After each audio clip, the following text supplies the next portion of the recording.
Ah, yes, passive aggression. The hidden enemy in your relationship's man-to-man talk, the coward's code.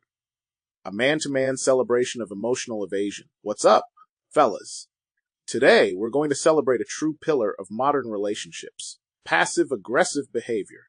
You've all mastered it, perhaps without even realizing you were earning your PhD in emotional martyrdom. It's the ultimate power move, expressing anger without ever having to risk a messy direct conversation. It's truly a thing of beauty, a finely tuned engine of unspoken resentment. The four glorious communication styles. We all live somewhere on the grand spectrum of conversational finesse or lack thereof. The passive. God bless the passive. These are the beautiful martyrs who have perfected the art of making everyone else's needs look so important by comparison. They avoid conflict like it's a plague, ensuring their personal opinions, needs, and boundaries remain a thrilling mystery to all.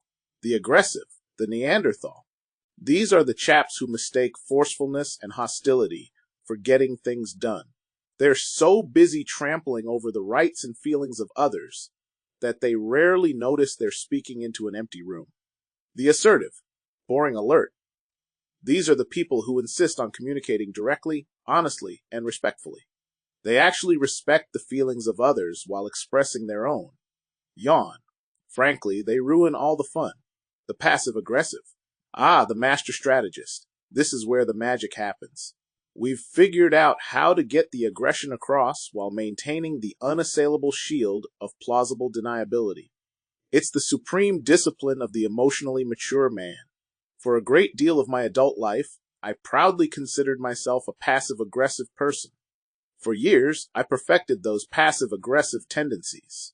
And let me tell you, I really didn't like that about myself, which I expressed primarily through sulking, and the occasional dramatic sigh, of course. If you recognize this glorious trait in yourself, and you feel like it's been robbing you of the sweet satisfaction of an unearned victim complex, I truly pray this video is helpful to you. What is this masterpiece of manipulation? Simply put, passive aggression is a communication style where you express all those nasty, negative feelings like resentment, frustration, or pure, unadulterated fury, but you do it indirectly. Why say, hey, this is bothering me, when you can send a clear message by suddenly becoming an expert on forgetting tasks, or using a tone so icy it could flash freeze a margarita? It's incredibly frustrating to deal with, precisely because the person is not being upfront, which, as we all know, is the point. Some lesser individuals may view passive-aggressive behavior as a form of cowardice. They suggest you lack the courage or confidence to address issues head-on, but we know better. This is not cowardice, it's strategic risk mitigation. Why invite a fight when you can inflict emotional damage via a well-timed, dramatic shoulder shrug? How to spot this brilliance, self-reflection, and external cues spotting it in yourself. The inner master. How do you spot this brilliance in yourself? Because sometimes we do this stuff without even realizing we're being such genius manipulators. Have you ever said, I'm fine, while actively plotting your partner's demise? Classic. Do you use sarcasm and subtle digs, otherwise known as backhanded compliments, to express displeasure? It's genius. They know you're insulting them, but they can't prove it. The big one, the silent treatment. Ignoring someone, giving them the cold shoulder, a powerful, eloquent, passive-aggressive essay, without having to utter a single compromising word. It's also about the lack of action. Do you conveniently forget appointments or responsibilities when you're annoyed? Do you deliberately delay tasks you agreed to do, thus transforming your procrastination into a weapon? And finally, watch out for the trifecta of emotional artillery: sulking, pouting, and playing the victim to harvest sympathy. These are the subtle, glorious ways we express anger without the exhausting obligation of direct confrontation. Spotting it in others, the external performance. How do you spot this behavior in the audience? It's often the same signs, but now you get to be the confused, frustrated victim. They say yes, but their body language screams, I will make your life hell for asking me. Their compliments leave you feeling vaguely insulted. They are constantly denying a problem, even as the problem is actively setting the room on fire. The key is the delicious disconnect between their words and their actions. You'll be walking on eggshells, feeling that magnificent sense of confusion and frustration because you know something is wrong, but they're not owning it. It's that glorious elephant in the room that everyone is required to address indirectly. Why we're all passive-aggressive geniuses. Why do people resort to this advanced psychological technique? The fear of conflict. We are terrified of direct confrontation. We worry about how the other person will react, which is a massive liability. Passive aggression lets us fight a war without ever showing up to the battlefield. Difficulty communicating assertively. Why bother learning to express needs clearly when you can get the job done with a well-placed sigh?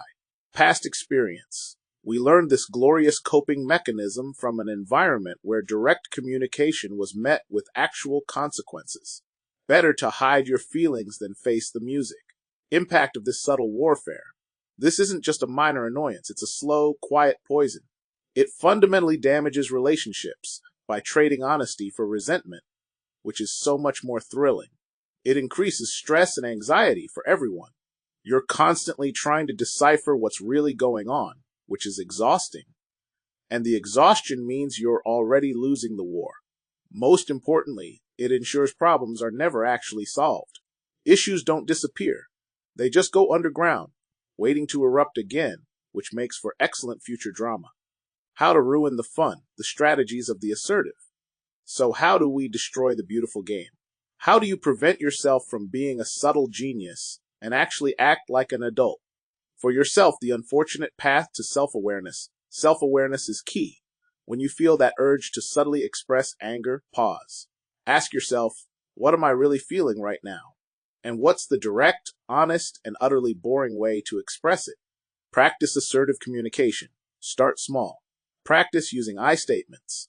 I feel frustrated when, instead of the far more satisfying you always.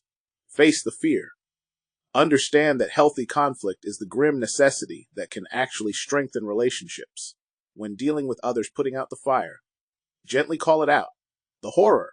It seems like something might be bothering you. Would you be willing to talk about it directly? This is the adult equivalent of kryptonite to a passive-aggressive person. Focus on the behavior, not the person. Instead of saying, you're being a brilliant but exhausting master of manipulation, say, when you say I'm fine, but then sigh so heavily the windows rattle, it makes me feel confused. Set boundaries. If they refuse to play fair, set clear boundaries. I can't address this until you're willing to talk about it directly. People are not mind readers. They are not going to magically know if something bothers you, offends you, or worries you. We often expect others to just get it, but that's an unfair and unrealistic expectation that sets the stage for our petty revenge. It's on us to open our mouths and share what's going on inside, thus ensuring a dull, healthy relationship. Whatever you do, don't allow yourself to become comfortable and complacent in being passive-aggressive. It's an easy trap to fall into, and it will only slowly erode your relationships and your own hard-won peace of mind. Passive aggression is a sneaky, beautiful beast, guys, but by understanding it and addressing it constructively, we can build stronger, more honest, and frankly, less interesting relationships. It takes courage to be direct, but the payoff is immense. A life free of emotional gamesmanship. What are your most ingenious, subtle forms of passive-aggressive warfare? Let me know in the comments below. If you found this discussion helpful, hit that like button, subscribe for more man-to-man talks, and I'll catch you in the next one. Stay real, stay strong. Peace.